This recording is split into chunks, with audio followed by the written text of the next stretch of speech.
நமது மெய்ப்பரும் நமது மீட்பரும் நமது ஆண்டவருமாகிய இயேசு கிறிஸ்துவில் பிரியமான உறவுகளே, அருள்ஒளி இணையதளம் வழியாக வத்திக்கான் வானொலி நிகழ்ச்சிகளை நாள்தோறும் உங்களுக்காக நாம் ஒளிபரப்பி வருகிறோம். அருள்ஒளி இணையதளத்திற்காக தொகுத்து வழங்குபவர் உங்கள் அன்பிற்கினிய பேசால் தாஸ்.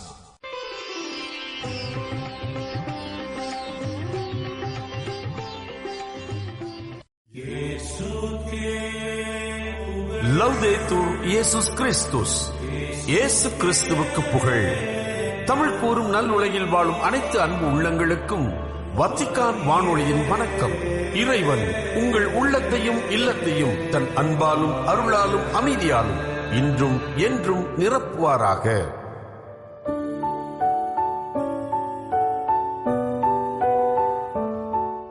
அன்பு நேயர்களே, வத்திக்கான் வானொலி இன்று உங்களுக்கு வழங்கவிருப்பவை ஆன்றோர் வாக்கு, திருத்தந்தையின் புதன் பொது மறைக்கல்வி உரை மற்றும் செய்திகள்.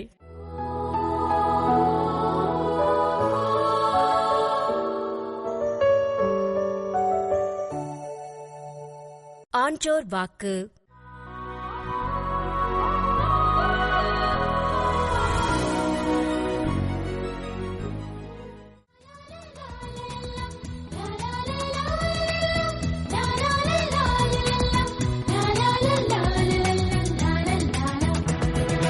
அழைக்கின்றார், இயேசு அழைக்கின்றார், அவர் பலியினில் கலந்திட அழைக்கின்றார். அழைக்கின்றார், இயேசு அழைக்கின்றார், அவர் அன்பினில் வளர்ந்திட அழைக்கின்றார். ஒன்றாய் கூடிடுவோம், புகழ் பாடிடுவோம், ஒன்றாய் கூடிடுவோம், புகழ் பாடிடுவோம், அவர் வழிதனில் நடந்திட அழைக்கின்றார்.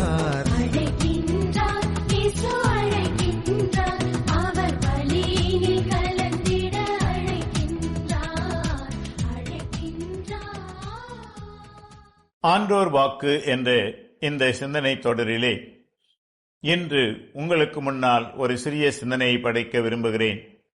நம்முடைய வாழ்விலே எல்லாருமே நல்லவர்களாக இருக்க விரும்புகிறோம். ஆனால் பல நேரங்களிலே அத்தகைய ஒரு நல்லவராக நம்மால் வாழ முடியாமற் போகிறது. அலெக்சாண்டர் செசில் என்ற ஒரு அறிஞர் இப்படி சொல்லுகிறார்: Do no sinful action, speak no angry word. You belong to Jesus, a child of the Lord. அதாவது, பாவச் செயல் எதுவும் செய்யாதே, கோபமான சொல்லை சொல்லாதே, நீ இயேசுவுக்கு உரியவன், நீ ஆண்டவரின் பிள்ளை. உலகத்தில் இருக்கின்ற எல்லா மதங்களுமே கடவுள் நம் தந்தை, நாம் அவருடைய பிள்ளைகள் என்ற உண்மையை வலியுறுத்துகின்றன. மனிதர் ஒவ்வொருவரும் கடவுளின் பிள்ளையாக வாழ வேண்டுமென்றால் அந்த கடவுளின் இயல்புக்கு ஏற்ற செயல்களை செய்கின்றவர்களாக இருக்க வேண்டும் என்பது எல்லாருக்கும் தெரிந்த ஒன்று. அந்த நிலையிலே அலெக்சாண்டர் செசில் நாம் கடவுளின் பிள்ளைகளாக, இயேசுவுக்கு உகந்தவர்களாக நாம் வாழ 2 காரியங்களை தவிர்க்கும்படி நமக்கு சொல்லுகின்றார். பாவச் செயல் எதுவும் செய்யாதே, கோபமான சொல்லை சொல்லாதே. நண்பர்களே, யாருமே விரும்பி பாவச் செயல்களை செய்வதில்லை பொதுவாக. ஆனால் சூழ்நிலை காரணமாக அல்லது நம் சுயநிலையை நாம் மறந்த நேரங்களில், பிறருடைய கட்டாயத்தினாலே, ஏதோ ஒரு காரணத்தினாலே நாம் பாவச் செயல்களை, அதாவது தவறான செயல்களை நம்முடைய வாழ்விலே செய்கின்றோம். அப்படி நாம் செய்யும் போதெல்லாம் கடவுள் நம் தந்தை, நான் அவரது பிள்ளை என்ற அந்த நிலையை நாம் இழந்து விடுகின்றோம். எனவே இவர் சொல்லுகிறார், பாவச் செயல் எதுவும் செய்யாதே. 2வது, கோபமான சொல்லை சொல்லாதே. நண்பர்களே, கோபம் என்பது தன்னிலே தவறான ஒன்று அல்ல. ஏனென்றால் மனிதனுக்கு இருக்கின்ற எல்லா உணர்ச்சிகளைப் போல கோபம் என்பதும் ஒரு உணர்ச்சி. ஆனால் அந்த கோபம் என்ற அந்த உணர்வை நாம் பயன்படுத்திக் கொண்டு அடுத்தவர்களை தவறாக பேசுவதும் அடுத்தவர்களுக்கு எதிராக பல செயல்களை செய்வதும் நாம் செய்கின்ற செயல்கள், அவற்றுக்கு நாம் தான் பொறுப்பு. இயேசுவுக்கு உரியவர்களாகவும் கடவுளின் பிள்ளைகளாகவும் வாழ நாம் முயற்சி எடுப்போமா? உங்கள் அனைவருக்கும் வாழ்த்துக்கள்.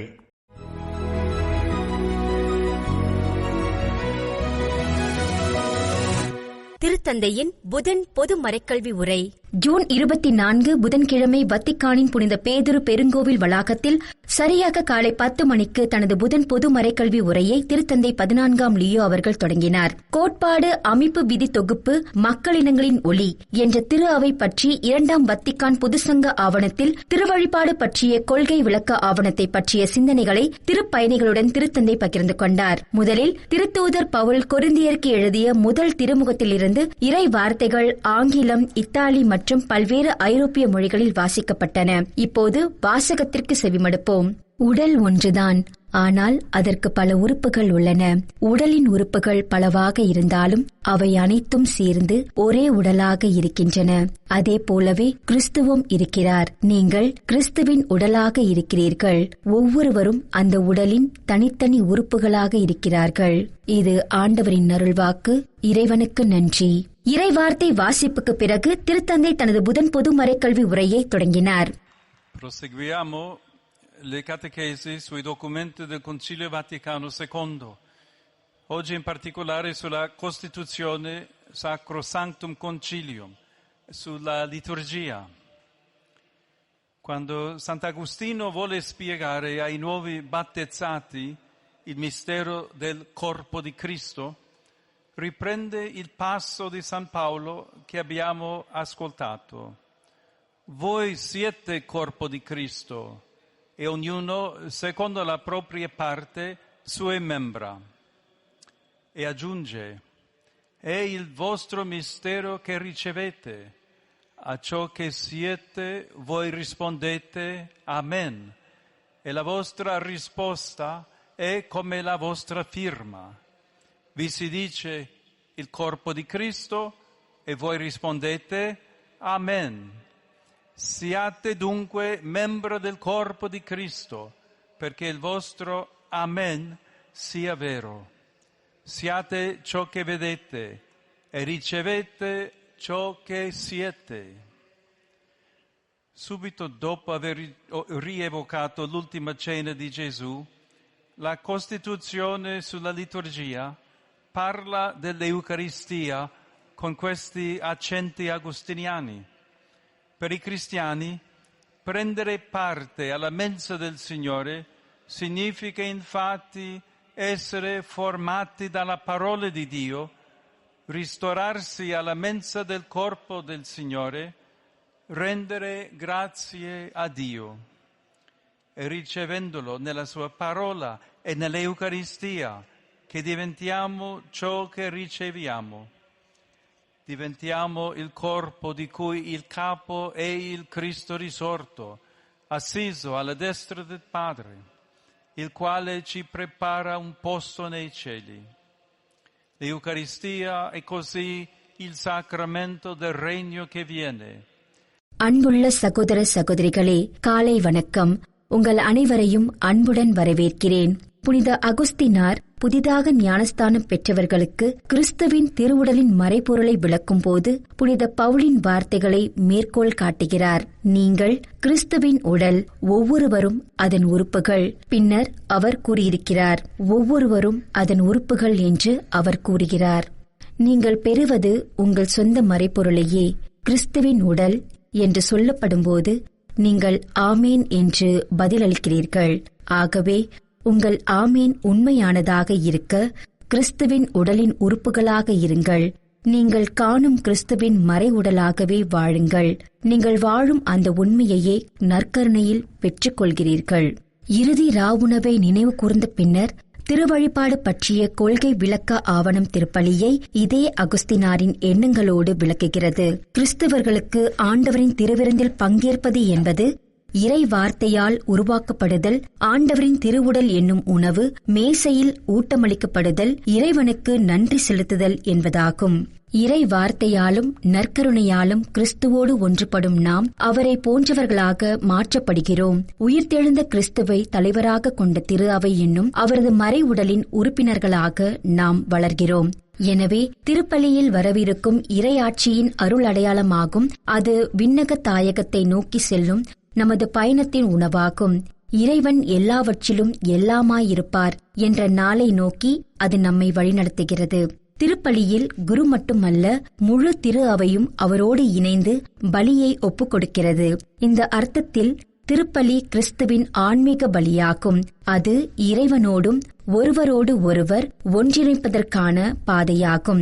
இதன் மூலம் கிறிஸ்தவர்கள் தங்களையே இறைவனுக்கு காணிக்கையாகவும் நாளுக்கு நாள் இறைவனுடனும் பிறருடனும் ஆழமான ஒற்றுமையில் வளரவும் கற்றுக்கொள்கிறார்கள். திருப்பலி ஆண்டவர் இயேசுவின் வாழ்க்கை முறையை பின்பற்ற நம்மை அழைக்கிறது. தன்னையே தாராளமாக அர்ப்பணித்த அவரது வாழ்வு ஒற்றுமையை உருவாக்கும் சக்தியாக விளங்குகிறது. இன்றைய உலகிலும் குடும்பங்களிலும் சமூகங்களிலும் நம் உள்ளங்களிலும் உருவாகும் பிளவுகளுக்கு எதிரான வலிமையான மருந்தாக அது அமைகிறது. அன்புக்குரியவர்களே, திருப்பலியில் பங்கேற்கும் போது நாம் இறை வார்த்தையை கேட்கவும் ஆண்டவரின் திருவிருந்தில் பங்கேற்கவும் அழைக்கப்படுகிறோம். இறைவார்த்தை வழிபாடும் நற்கருணை வழிபாடும் திருப்பலியின் இரு பகுதிகள் என்றாலும் அவை பிரிக்க முடியாத ஒரே வழிபாட்டு செயலாகும். இறைவார்த்தை என்பது வெறும் அறிவை பெறுவதற்கான கருவி அல்ல. அது உயிருள்ளதும் செயலாற்றுவதுமான இறைவனின் வார்த்தையாகும்.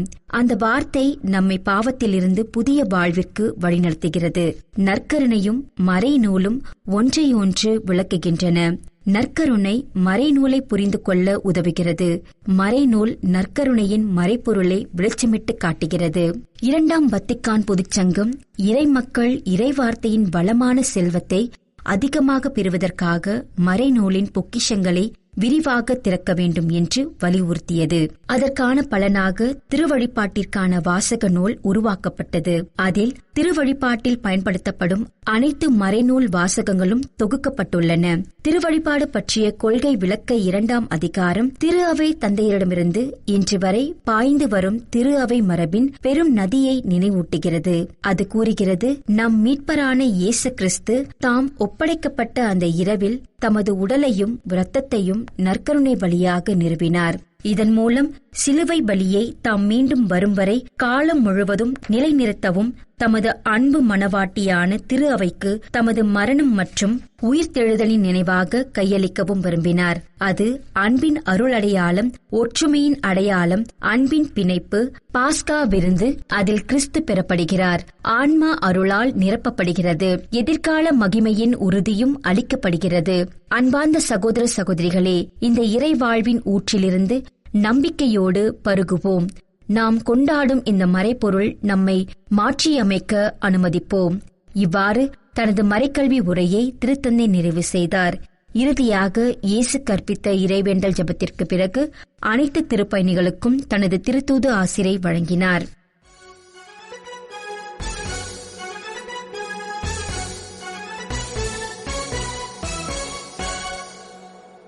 செய்திகள். எழுத்து என்பது உண்மையை வெளிப்படுத்தும் ஒரு செயலாகும் என்றும், அது நாம் யார், எதை நம்புகிறோம், எதற்காக நம்பிக்கை கொள்கிறோம், நாம் கனவு காணும் எதிர்காலம் என்ன என்பதை காட்டுகிறது என்றும் திருத்தந்தை 14ஆம் லியோ அவர்கள் கூறினார். ஜூன் 24 புதனன்று 1926ஆம் ஆண்டு நிறுவப்பட்ட வத்திக்கான் பதிப்பகத்தின் 100ஆண்டு விழாவையொட்டி உலகின் பல்வேறு நாடுகளைச் சேர்ந்த எழுத்தாளர்களை திருத்தந்தை புனித 6ஆம் பவுல் அரங்கத்தில் சந்தித்த போது இவ்வாறு மொழிந்த திருத்தந்தை, நூல்கள் மற்றும் எழுத்தின் முக்கியத்துவத்தை சிந்திக்க இது ஒரு சிறப்பான தருணம் என்றும், எழுத்தாளர்கள் தங்கள் பல்வேறு மொழிகளாலும் பாணிகளாலும் சமூகத்திற்கு ஆசிரியர்களாகவும் முன்மாதிரிகளாகவும் விளங்குகின்றனர் என்றும் குறிப்பிட்டார். உண்மை என்பது பாதுகாக்கப்பட வேண்டிய ஒரு எல்லை அல்ல, பகிர்ந்து கொள்ள வேண்டிய ஒரு நன்மை என்று வலியுறுத்திய திருத்தந்தை, இலக்கியம் மனித அனுபவங்களின் முழு பரப்பையும் தன்னுள் கொண்டுள்ளது என்றும், பிறரின் கண்கள் வழியாக உலகை பார்க்க உதவுவதால் இரக்கம், கருணை, பகிர்வு மற்றும் சகோதரத்துவ உணர்வு உணர்வை வளர்க்கிறது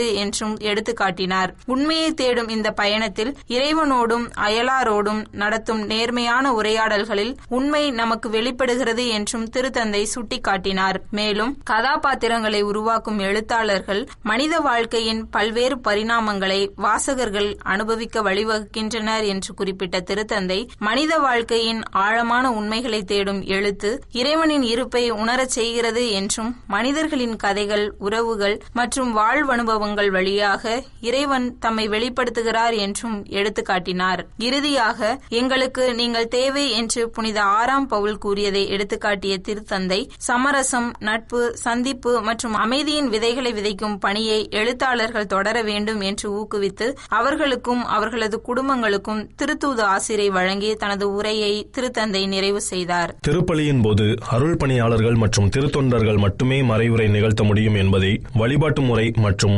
திருவருள் சாதன ஒழுங்குமுறைக்கான திருப்பிடத்துறை மீண்டும் உறுதிப்படுத்தியுள்ளது. ஜூன் 17 புதனன்று ஜெர்மனி ஆயர் பேரவையின் தலைவரான ஆயர் ஹைனர் வில்மர் அவர்களுக்கு அனுப்பியுள்ள கடிதத்தில், திருப்பலியின் போது மறையுரைக்கு பதிலாக நியமிக்கப்பட்ட பொது நிலையினர் ஒருவர் மறையுரையாற்ற அனுமதி கோரி ஜெர்மானிய ஆயர்கள் விடுத்த வேண்டுகோளை திருப்பிடத்துறை நிராகரித்துள்ளது. இந்த முன்மொழிவுக்கு பின்னால் உள்ள மெய்ப்பு பணி சார்ந்த அக்கறைகளை அங்கீகரிக்கும் அதே வேளையில், மறையுரை என்பது வெறும் ஒழுங்குமுறை சார்ந்த விடயம் மட்டுமல்ல, அது திருவழிபாட்டு முறையில் இயல்பிலேயே வேரூன்றியுள்ளது என்று திருப்பியிடம் விளக்கம் அளித்துள்ளது. மேலும் இறைவார்த்தை வழிபாட்டின் ஒருங்கிணைந்த பகுதியாக இருக்கும் மறையுரை நற்செய்தி அறிவிப்புக்கும் திருநிலைப்படுத்தப்பட்ட பணியாளர்களுக்கு திருவருள் சாதனம் வழியாக ஒப்படைக்கப்பட்ட போதிக்கும் பணிக்கும் நெருக்கமான தொடர்புடையது என்றும் திருப்பிடத்துறை தெரிவித்துள்ளது. நற்கருணை கொண்டாட்டத்தின் போது இறைவார்த்தையை அறிவிப்பது திருநிலைப்படுத்தப்பட்ட பணியாளர்களின் அருள் சாதன பணியிலிருந்தும் இறைவார்த்தைக்கும் அருள் சாதனத்திற்கும் இடையிலான ஒற்றுமையிலிருந்தும் பிரிக்க முடியாதது என்றும் திருப்பிடம் வலியுறுத்தியுள்ளது. மறையுரைகளின் மேய்ப்பு பணி செயல்திறனை மேம்படுத்த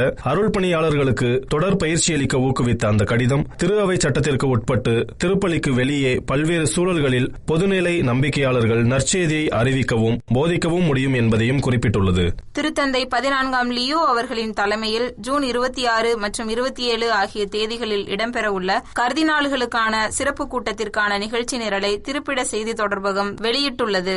உலகெங்கும் நிலவும் மோதல்கள், அமைதியை நிலைநாட்டும் முயற்சிகள், நல்லிணக்கத்தை மேம்படுத்துதல் மற்றும் நற்செய்தி அறிவிப்பில் திரு அவையின் பங்கு உள்ளிட்ட முக்கிய விடயங்கள் குறித்து இந்த கூட்டத்தில் விவாதிக்கப்பட உள்ளதாக செய்தி தொடர்பகம் தெரிவித்துள்ளது.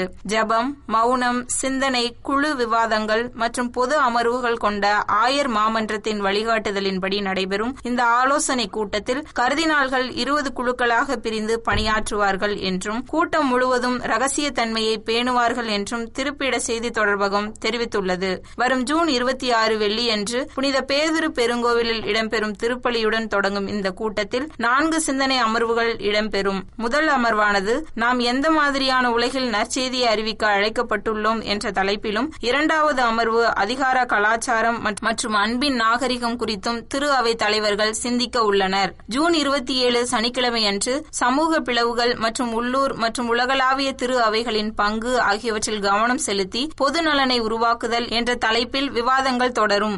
இறுதி அமர்வில் ஆயர் மாமன்றத்தின் செயல்பாடுகள் மற்றும் 2027 முதல் 2028 ஆண்டுகளுக்கான ஆயர் மாமன்ற கூட்டங்களுக்கான தயாரிப்புகள் குறித்து விவாதம் இடம்பெறும். பன்முகத்தன்மை என்பது அச்சுறுத்தலாக அல்லாமல் மனித வளத்தின் மூச்சாக கருதப்பட வேண்டும் என்று கர்தினால் ஜார்ஜ் ஜேக்கப் கூவக்காடு அவர்கள் தெரிவித்துள்ளார். ஜூன் 23 மற்றும் 24 ஆகிய தேதிகளில் ரோமில் உள்ள புனித தாமஸ் அக்வினாஸ் பாப்பிரை பல்கலைக்கழகத்தில் இடம்பெற்ற ஐரோப்பாவில் பௌத்தர்கள், கிறிஸ்துவர்கள், இந்துக்கள், சமணர்கள் மற்றும் சீக்கியர்கள் உரையாடல் மற்றும் ஒத்துழைப்பின் மூலம் சகோதரத்துவத்தை உருவாக்குதல் என்ற தலைப்பிலான 2 நாள் மாநாட்டில் உரையாற்றிய போது கர்தினால் ஜார்ஜ் ஜேக்கப் கூவக்காடு அவர்கள் இவ்வாறு தெரிவித்தார். பல்வேறு மத சமூகங்களுக்கிடையேயான உரையாடல், ஒத்துழைப்பு மற்றும் அனுபவ பரிமாற்றங்கள் மூலம் சகோதரத்துவ பிணைப்பை வலுப்படுத்துவதே இந்த நிகழ்வின் நோக்கமாகும். இந்த மாநாட்டில் தொடக்க உரையாற்றிய பல்சமய உரையாடலுக்கான திருப்பிடத்துறையின் தலைவர் கர்தினால் ஜார்ஜ் ஜேக்கப் கூவக்காடு அவர்கள் குறிப்பாக போர்கள், வன்முறை, பாகுபாடு மற்றும் வெறுப்பு நிறைந்த உலகில் சகோதரத்துவம் பெரும்பாலும் ஒரு கற்பனையான லட்சியமாகவே பார்க்கப்படுகிறது என்று குறிப்பிட்டார். 1986 ஆண்டில் புனித 2ஆம் ஜான் பால் அவர்களால் முன்னெடுக்கப்பட்ட அசிசியின் ஊக்கம் முயற்சியை எடுத்துக்காட்டிய கர்தினால் கூவக்காடு அவர்கள், புனித பிரான்சிஸ் அசிசி உலகளாவிய சகோதரத்துவத்தின் நிலையான முன்மாதிரியாக விளங்குகிறார் என்று குறிப்பிட்டார். உரையாடல் மற்றும் ஒத்துழைப்பின் மூலம் உறவுகளை உருவாக்க வேண்டும் என்ற திருத்தந்தை 14ஆம் லியோ அவர்களின் அழைப்பை பற்றி சிந்தித்த கர்தினால் கூவக்காடு அவர்கள், சகோதரத்துவம் என்பது கருத்து வேறுபாடுகளை ஒருவரோடு ஒருவர் இணைந்து மேன்மை பெறுவதற்கான வாய்ப்புகளாக மாற்றும் திறன் கொண்ட ஒரு வாழ்வியல் உண்மை என்று வலியுறுத்தினார். இத்துடன் வத்திக்கான் வானொலியின் தமிழ் ஒளிபரப்பு நிறைவு பெறுகிறது. உங்கள் செவிமடுத்தலுக்கு நன்றி. தொடர்ந்து வத்திக்கான் வானொலியுடன் இணைந்திருங்கள். இறையாசிர் பெறுங்கள்.